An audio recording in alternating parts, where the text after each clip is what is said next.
गौतम बुद्ध की धोखे देने की कहानी। आइए जानते हैं इस कहानी को।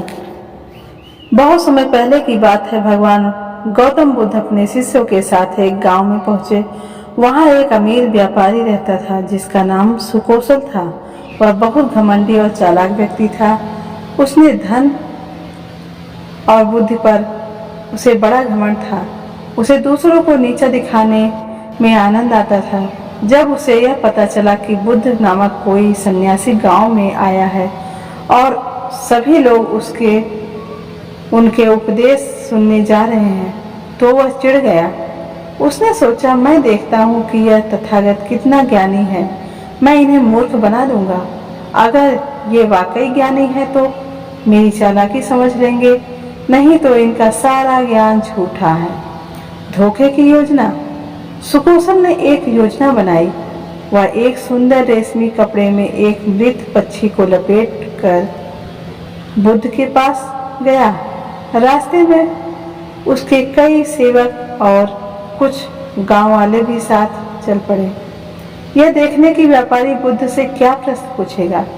सुकौशल ने बुद्ध के पास जाकर नम्रता से प्रणाम किया और कहा, हे भंते, मेरे हाथ में एक वस्तु है, आप बताइए यह वस्तु जीवित है या मृत। वह जानता था कि अगर बुद्ध कहेंगे मृत तो वह हाथ खोलकर जीवित पक्षी को दिखा देगा, और यदि वे कहेंगे जीवित तो वह मुट्ठी दबाकर पक्षी को मार डालेगा और कहेगा, देखो यह तो मर गया। किसी भी उत्तर से वह बुद्ध को झूठा सिद्ध कर सकता था। उसने मुस्कुराते हुए बुद्ध को देखा और अपने चालाकी पर गर्व महसूस किया। बुद्ध का उत्तर। बुद्ध शांत थे। उन्होंने सुकौशल की आंखों में देखा, उसकी हंसी के पीछे छिपी योजना को ताड़ लिया। उन्होंने अपनी गहरी आवाज में कहा, पक्षी के जीवित या मृत होने का निर्णय तुम्हारे हाथ में है, ना कि मेरे उत्तर में। तुम्हारे मन में जो है वही इसका परिणाम तय करेगा। यह सुनते ही पूरे गांव में सन्नाटा छा गया। सुकौशल का चेहरा उतर गया। वह स्तब्ध था। उसकी चालाकी विफल हो चुकी थी। वह जान गया कि बुद्ध केवल ज्ञानी नहीं बल्कि भीतर से देखने की अद्भुत क्षमता भी रखते हैं। सच्चाई का सामना। अब तक वे भी सुकौशल ने कहा था, जब सच्चाई का सामना। अब तक जो भी सुकौशल ने कहा था वह लोगों के सामने उजागर हो चुका था। लोग उसे घृणा से देखने लगे। वह शर्म से सिर झुकाकर वहां से चला गया। लेकिन वह रात को नहीं सो सका। बार बार बुद्ध का उत्तर उसके मन में गूंजता रहा, निर्णय तुम्हारे हाथ में है। उसे एहसास हुआ कि वह केवल दूसरों को नीचा दिखाने, झूठा साबित करने और अपने अहंकार को संतुष्ट करने के लिए जीवन जी रहा है। उसने कई लोगों को छल किया, झूठे वादे किए थे और कई बार धोखा भी दिया था, सिर्फ अपनी जीत के लिए। अगली सुबह वह बुद्ध के पास आया। उसके कपड़े अस्त व्यस्त थे, आंखों में नींद नहीं थी और चेहरा पश्चाताप से भरा हुआ था।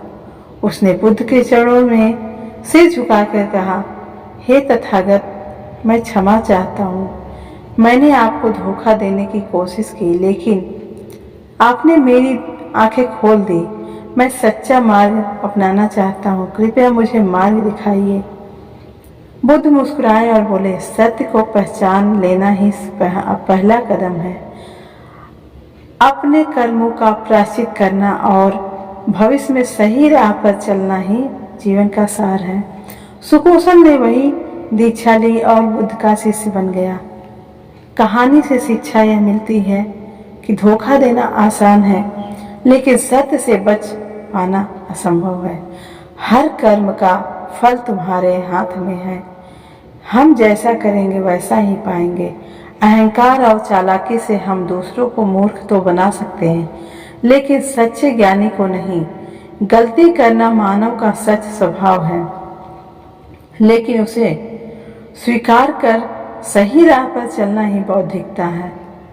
गौतम बुद्ध की यह कहानी केवल एक धोखे की योजना को उजागर नहीं करती, बल्कि यह दिखाती है कि जीवन में सच्चाई से बड़ा कुछ नहीं। जब कोई व्यक्ति अपने धोखे, अपने झूठ और अपने घमंड को पहचानता है, तभी वह सही मायने में बदल सकता है।